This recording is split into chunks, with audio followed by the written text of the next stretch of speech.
మీకు వినియోగించుకునేది ఒకటే, మాకు వాష్రూమ్ ఎక్కువ కావాలి, రోడ్డు చక్కగా ఉండాలి, వాటర్ కూడా ఒక రోజు వస్తే ఒక రోజు రాదు.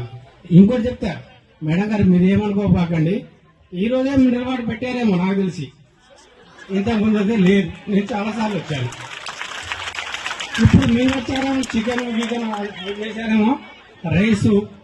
నేను మీకు కించపరిచి మాట్లాడలేదండి. దయచేసి ఇక్కడైతే భోజనం అయితే బాగా లేదు, సరిగా ఉడుకుతుందా ఉడకదా తెలియదు.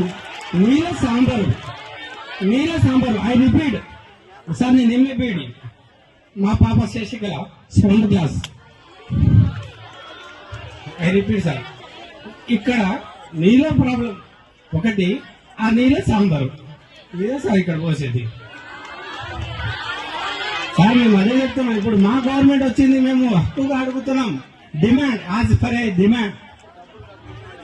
వెళ్ళలే sir, sir once upon time అది అయిపోయింది, నాకు అవసరం లేదు అది. ఇది మన గవర్నమెంట్, మన తెలంగాణ కాంగ్రెస్ గవర్నమెంట్, రేవంత్ రెడ్డి అన్న గవర్నమెంట్. ఇప్పుడు కూడా ఇట్లనే జరిగితే బాగుండదు.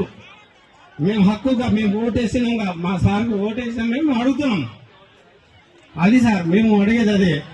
దయచేసి అందరి తరఫున నేను అడుగుతున్నా సార్, ఒకటి రోడ్డు, ఒక వాష్రూమ్లో పెంచండి సార్. ఈ మెస్ పరంగా కూడా కొద్దిగా డెవలప్ చేయండి సార్. ఏదో మీరు ఉన్నారని ఆరబాటం తప్ప ఏం లేదు. ఇక్కడ రేపు జరిగేది అదే నీళ్ళ సాంబారు, అదే పురుగుంది. మాకొద్దు సార్, జనవరి నుంచి మాకు రైస్ ఇస్తా ఉన్నారు, అది కూడా చిన్న బియ్యంతో మాకు సవలత మంచిగా చెప్పింది సార్. నేనేమైనా ఉంటే నేను క్షమించండి. నేను ఒక